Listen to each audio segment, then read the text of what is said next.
បាទសួស្តីបងប្អូនសាយថ្មីម្ដងទៀតថ្ងៃនេះជួបគ្នាជាមួយនឹងមេរៀនចាស់បាទប្រភេទសេះទឹមប៉ះជាមួយនឹងសេះចងស្ដាំបាទដោយដៃគូប្រើថៃ4បាទថៃ4ខាងក្រៅយើងប្រើថៃ4ខាងក្នុងបាទអញ្ចឹងគេហៅទឹមតា4ក្នុង4ក្រៅបាទអញ្ចឹងចូលទៅយើងទៅបាទចេញថៃគ្នានាងគ្នាចេញថៃបោះសេះទម្រង់សេះទឹមបោះសេះឡើងយើងបោះសេះដូចគ្នាគេបេះចងស្ដាំយើងឡើងគោលធម្មតាគេឡើងគោលយើងឡើងគោលទៀតគោលដូចគ្នាចេញថៃតែម្ដងប្រព័ន្ធ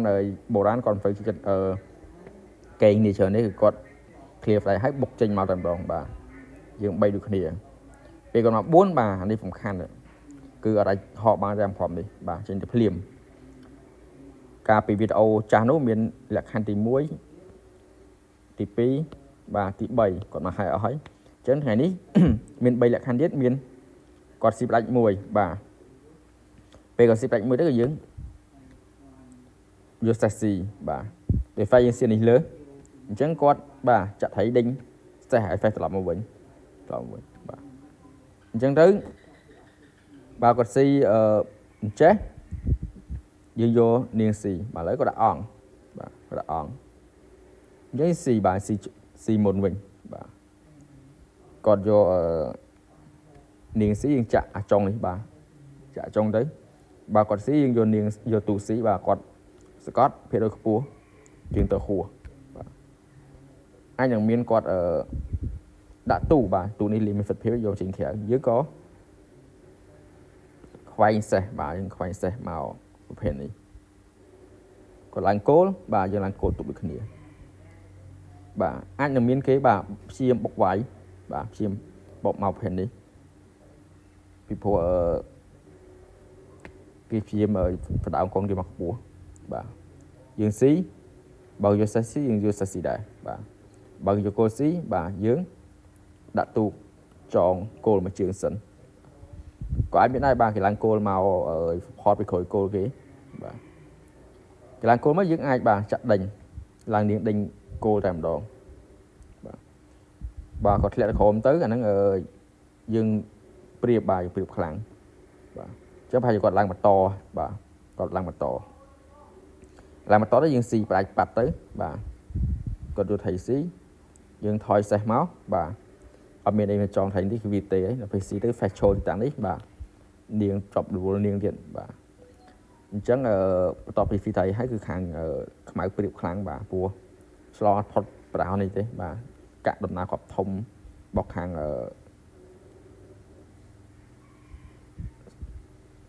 សបានមករយៈបាទស៊ីទេបាទស៊ីទេចាប់បានលូនគ្រប់ទៅវិញម្ដងបានក្នុងករណីស៊ី1បាទអញ្ចឹងករណីស៊ី2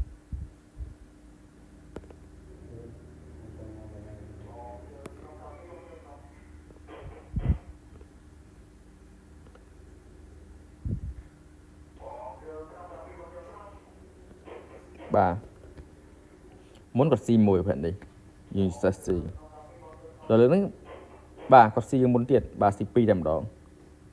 ស៊ី2យកនាងស៊ីដូចគ្នាបាទយើងគាត់ធំហ្វីតែម្ដងមានគាត់ចាក់នេះដេញសេះនិងចាក់នេះបាទចាក់ដេញនាងយើងបើដេញសេះយើងត្រឡប់មកថ្លៃដើមបាទនេះថ្នាក់អាចមានកន្លះថ្នាក់ទុកបាទតែបើគាត់ចាក់ដេញនាងក៏អាចមានដែរភាគរយច្រើនដែរគឺយើងស៊ីតែម្ដងស៊ីទៅបើគាត់យកនាងស៊ីទៀតបើគាត់យកថៃស៊ីយើងរត់បាទ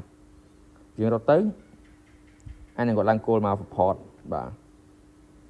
សំខាន់គឺយើងចាក់ទល់ភ្លាមបាទចាក់ថៃចុងមួយទល់បាទគាត់ហួសបាទមកហួសទៀតយើងទៅថៃហួសបាទដល់ពេលទៅថៃហ្វង់ខាងនេះបាទកាក់សេះកាក់គោលមកអាចមកមុខរួចហើយថៃកលបាទគឺព្រៀបខ្លាំងខ្លាចចាក់ដេញនាងបាទទប់អត់ជាប់បាទថាដេញនាងបាទចាក់ទៅមកសល់នាងបាទដាក់ទូសិនដេញទៅស៊ីនាងបាទតែកាលឡាននេះខាងពិតទៅក៏យើងអត់ចង់តន់ស៊ីនាងអីដែរបាទពីព្រោះខាងសពងអត់អីដែរបាទពេលយើងទៅយើងស៊ីបាននាងបាទស៊ីបាននាង តែគេមានឱកាសលូមកដែរបាទតែប្រហែលជាទប់យើងមិនជាប់ទេដោយសារគ្រាប់ធំយើងនៅកណ្ដាលទាំងអស់បាទថៃថៃកលគឺថៃក្បត់បាទ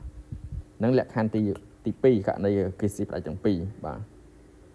អញ្ចឹងយើងចូលលក្ខខណ្ឌទី3បាទនៃវីដេអូយើងនេះ